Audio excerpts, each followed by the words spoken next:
Study IQ IAS, आपका selection हमारा mission.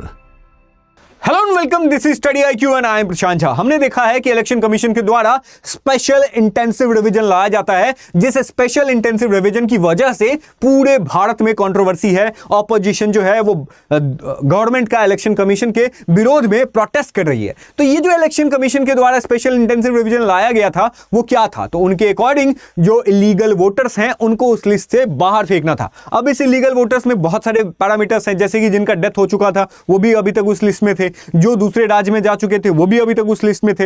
लेकिन जो सबसे बड़ा कारण था जिसकी वजह से ऐसा बोला जाता है कि गवर्नमेंट इलेक्शन कमीशन ने SIR लाने का कोशिश किया, वो कारण है इलीगल इमिग्रेंट्स का। अब उस इलीगल इमिग्रेंट्स को लेकर के बहुत बड़ा मुद्दा बनते जा रहा है हमारे देश में, ऐसा बोला जाता है। और ऐसे रिपोर्ट्स भी हैं कि वेस्ट बंगाल जो कि वेस्ट बंगाल में जो बॉर्डरिंग डिस्ट्रिक्ट्स हैं, जो बांग्लादेश से बॉर्डरिंग डिस्ट्रिक्ट्स हैं, वहां पर जो मुस्लिम पॉपुलेशन है वो बहुत ज्यादा राइज कर रही है हिंदूज के कंपैरिजन में। और कई ऐसे डिस्ट्रिक्ट्स हैं जिन डिस्ट्रिक्ट्स में पहले हिंदूज जो कि मेजॉरिटी में थे अब वहां पर माइनॉरिटी में हो गए हैं। तो क्या ये सच में जेन्युइन बात है या फिर इसके पीछे कुछ और रीजन है? आज के हम इस सेशन में जानने की कोशिश करेंगे। अब देखिए, ये ग्राफ आपको दिख रहा होगा। इस ग्राफ में ये है कि 1950s में जो हिंदू का पॉपुलेशन था वो 78% था, जो कि 2025 में 65% हो जाता है। और वही मुस्लिम का पॉपुलेशन जो है वो 19.85% था, और वही अभी जो है वो 33% हो जाता है। और ये किसी रिपोर्ट के द्वारा नहीं, स्वयं वेस्ट बंगाल की जो CM है ममता बनर्जी, उनके द्वारा ये कोट किया गया था कि जो मुस्लिम पॉपुलेशन है वहां पर जो माइनॉरिटी है उनका पॉपुलेशन 33% तक का बढ़ जाता है, ऐसा उनके द्वारा बोला गया था। अब सिचुएशन क्या है? अब ये जो वेस्ट बंगाल में बांग्लादेश की वजह से ये ग्रोथ हो रहा है या नेचुरल ग्रोथ है, सोचना तो पड़ेगा ना, क्योंकि जो वेस्ट बंगाल की जो पॉपुलेशन है उसमें डेमोग्राफिक चेंज आ रहा है, और वो चेंज जो है वो ऐसा है जो कि इरिवर्सिबल नेचर का है। अब उस सिचुएशन में क्या हो रहा है? अब देखिए सिस्टम क्या है। 2011 के डेटा के अकॉर्डिंग अब यहां पे आप देख रहे होंगे उत्तर दिनापुर है, दक्षिण दिनापुर है, मालदा है, मुर्शिदाबाद है। यहां पर हिंदूज जो थे वो पहले मेजॉरिटी में हुआ करते थे, और अब जो है यहां पर जो मुस्लिम पॉपुलेशन का, अब ये कौन से डिस्ट्रिक्ट हैं आप देख सकते हैं, वेस्ट बंगाल से बांग्लादेश से लगे हुए डिस्ट्रिक्ट हैं हमारे देश के। अब यहां पर क्या हो रहा है कि जो पहले इस वाले पार्ट में हिंदुओं का मेजॉरिटी पॉपुलेशन था, अब वहां पर या तो मुस्लिम पॉपुलेशन हिंदू पॉपुलेशन के इक्वल हो गई है, या फिर वो मुस्लिम पॉपुलेशन जो है वो हिंदू पॉपुलेशन से ज्यादा हो चुकी है। अब देखिए सिचुएशन क्या, अब यहां पर आप देख सकते हैं कि जो इंडिया का जो बॉर्डर है, हम एज एन इंडिया पूरे बांग्लादेश के साथ जो हमारा बॉर्डर है वो हम 4000 किलोमीटर बॉर्डर जो है हम शेयर करते हैं।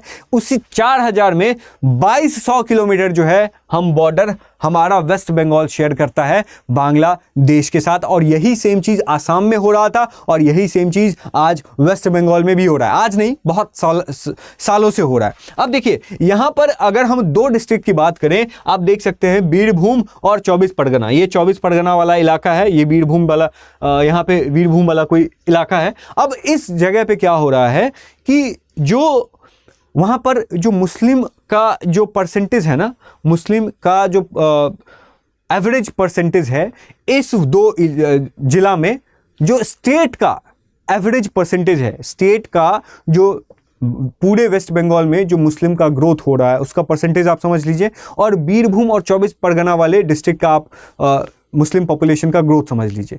तो ये जो दो डिस्ट्रिक्ट का मुस्लिम पॉपुलेशन ग्रोथ है वो पूरे स्टेट के मुस्लिम पॉपुलेशन ग्रोथ से कहीं ज़्यादा है, और इसीलिए ये बहुत ज़्यादा कंसर्निंग है। जब इसके बारे में पूछा गया, सवाल आया और बहुत ज़्यादा डिस्कशन हुआ, तो वहाँ पर अमित शाह जी के द्वारा बोला जाता है कि भैया वेस्ट बंगाल में जो हमारा 2200 किलोमीटर वेस्ट बंगाल जो है बांग्लादेश के साथ 2200 किलोमीटर बॉर्डर शेयर करता है, उसमें से सिर्फ 450 किलोमीटर बॉर्डर जो है अभी तक फेंस नहीं हुआ है। मतलब 450 किलोमीटर बॉर्डर जो है वो वेस्ट बंगाल का बांग्लादेश के साथ ऐसे ही ओपन है, जिसमें बांग्लादेश से कई सारे इलीगल इमिग्रेंट्स जो है वो इंडिया में आ सकते हैं। और तो फिर सवाल तो आता है कि आपने फेंस क्यों नहीं किया?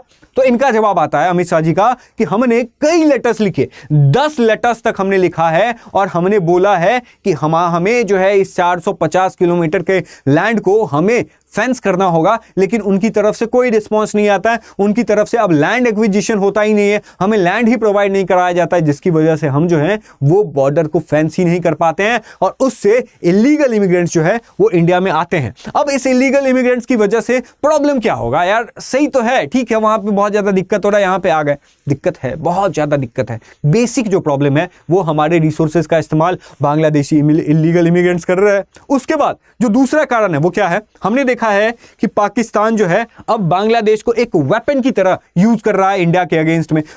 जो पाकिस्तान के जो असीम मुनीर के चहेते हैं, उन्होंने बोला था कि भैया अब अगर, इवन असीम मुनीर ने भी बोला है कि अगर अब हमें इंडिया को अटैक करना होगा तो हम ईस्ट पे अटैक करेंगे, इंडिया के चिकन्स नेक को कैप्चर करेंगे। बांग्लादेश के जो मोहम्मद यूनुस हैं, उन्होंने भी बोला था कि हम सेवन सिस्टर्स को जो है वो इंडिया से अलग कर देंगे।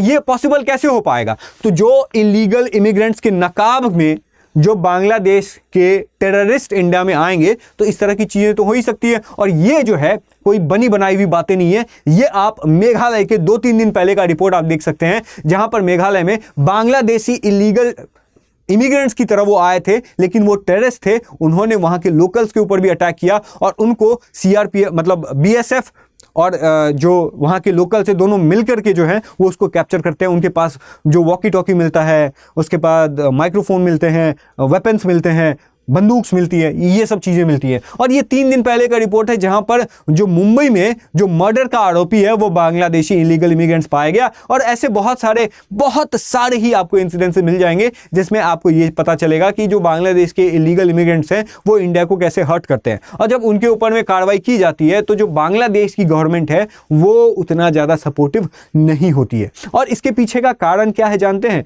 जो ऐसा एलिजेडली बोला जाता है अब कि जो वेस्ट बंगाल की जो सीएम है उनको 70% जो वोट है वो मुस्लिम पॉपुलेशन से आता है। अब देखिए 2 लोकेशन के बारे में मैं आपको बताना चाहता हूं। मुर्शिदाबाद में 1951 में 45% हिंदूज थे और वही 2011 में उनका हिंदूज का पॉपुलेशन 34% हो गया है। मुस्लिम पॉपुलेशन 55% थी और वही 2011 में 67% हो चुकी है। उसके बाद मालदा वाले रीजन में 1951 में 63% हिंदूज थे, मतलब मेजॉरिटी थी हिंदूज की और मुस्लिम्स की। अब ये मुस्लिम्स ऐसा नहीं है कि मैं अपने देश के मुस्लिम्स की बात कर रहा हूँ। अब देखिए हमारे देश में जो मुस्लिम पॉपुलेशन का राइज हो रहा है वो ऐसा कुछ है नहीं जो बहुत ज़्यादा ये दिक्कत है, नहीं है दिक्कत, कोई दिक्कत नहीं है। हम लोग जो है वो मिलजुल के रह रहे हैं और सिचुएशन ऐसा है कि जो पॉपुलेशन कंट्रोल जो है वो भी हो रहा है। लेकिन ये जो राइज हो रहा है वो हमारे देश के मुस्लिम्स की वजह से नहीं बल्कि बांग्लादेश के इलीगल इमिग्रेंट्स की वजह से हो रहा है, जो कि मुख्यतः मुस्लिम्स ये है धर्म के है। अब तो वहां देखिए जो 1951 में जो हिंदू पॉपुलेशन थी वो मेजॉरिटी में थी, आज वही 2011 में हिंदू पॉपुलेशन जो है 63% से 48% जो है वो हो जाती है। समझ रहे हो कितना ज़्यादा डिक्रीज हुआ है। उसी तरीके से 2001 में भी मतलब वही 1951 में जो मुस्लिम पॉपुलेशन 37% थी, आज वही माइनॉरिटी जो है वो 2011 में 51% हो चुका है। तो सोचिए 2025 में क्या हाल हुआ होगा। और अब जब ऐसा सिचुएशन हम देखते हैं फिर हमें समझ में आता है कि क्या यही रीज़न था क्या? मुर्शिदाबाद में जो इतना ज़्यादा प्रोटेस्ट होता है, इतना ज़्यादा हंगामा होता है, इस मुर्शिदाबाद में हमने देखा है कि कई 100 हिंदू जो हैं वो मुर्शिदाबाद, जहाँ पे पहले हिंदू पॉपुलेशन मेजॉरिटी में थी, वहाँ से लोग भाग रहे हैं बाकी के राज्यों में। क्या यही रीज़न था? क्योंकि इसके ऊपर में बहुत सारे सवाल उठाए गए। और अब एक जो आपको मैं शॉकिंग बात बताने जा रहा हूँ वो ये है कि 2011 से 24 मतलब 2004 से लेकर 2024 तक जो वोटर परसेंटेज थी वो मतलब जो वोटर्स थे टोटल 2.86 करोड़ थे। और अगर हम 1951 से 1991 का डेटा देखें तो 1951 से लेकर 1951 में मतलब 40 साल में 2.88 करोड़ पॉपुलेशन थी, वोटर्स थी 1951 से 1991 तक। और 40 साल का जो फिगर है वो इस 20 साल के फिगर के इक्वल हो जाता है। मतलब 1951 से 1991 के बीच में 2.88 करोड़ पॉपुलेशन थी और वही पॉपुलेशन ग्रोथ वही फिगर जो है वो इस 20 साल में हुआ था। मतलब 40 साल में जितना ग्रोथ हुआ उतना 20 साल में ग्रोथ कैसे हो सकता है। दूसरा फिगर अगर बताएं तो 1981 से लेके 1991 के बीच में जो इंडिया छोड़िए बांग्लादेश का समझिए बात, तो बांग्लादेश में जो मुस्लिम्स का पॉपुलेशन का इंक्रीज हो रहा था, ग्रोथ रेट था वो 25% था। बांग्लादेश में मुस्लिम 25% के ग्रोथ रेट से बढ़ रहे थे इस दौरान। और वही इंडिया में वेस्ट बंगाल में, इंडिया छोड़िए वेस्ट बंगाल में जो मुस्लिम पॉपुलेशन का राइज है वो 35% था। मतलब मुस्लिम पॉपुलेशन का राइज वेस्ट बंगाल में इवन बांग्लादेश से भी ज्यादा हो रहा है, तब भी क्या नेचुरल ग्रोथ है। और इसी वजह से सवाल आता है कि क्या SIR होना चाहिए या नहीं होना चाहिए। आपका ओपिनियन मैटर करता है। अभी मुझे बहुत ज्यादा लोग अपने अपने व्यूज़ देने आ जाएंगे नीचे कमेंट सेक्शन में, और कुछ ऐसे व्यूज़ भी होंगे जो मुझे पर्सनली अच्छा नहीं लगेगा। तो आप अपना ओपिनियन देना मत भूलिएगा, क्योंकि अगर आप अपना ओपिनियन नहीं देंगे तो बहुत सारी चीज़ें आपके वॉइस को दबाया जा सकता है। और जब भी हम इस तरह की सेशन करते हैं तो हमारा एक इंटेंशन होता है, वो ये कि जो फैक्ट्स हैं, जो फिगर्स हैं, जो रिपोर्ट्स हैं वो आप तक लाया जाए। बाकी ओपिनियन आप बनाने का काम कीजिए। मेरा ओपिनियन नहीं होता है इसमें, आपके ओपिनियन ही मैटर करते हैं। आपके किस तरह के ओपिनियन है, मतलब शालीनता बनाए रखिएगा कमेंट सेक्शन में और दीजिए। अगर जिसका मुझे ओपिनियन अच्छा लगेगा मैं उसको एक हार्ट दे दिया करूंगा।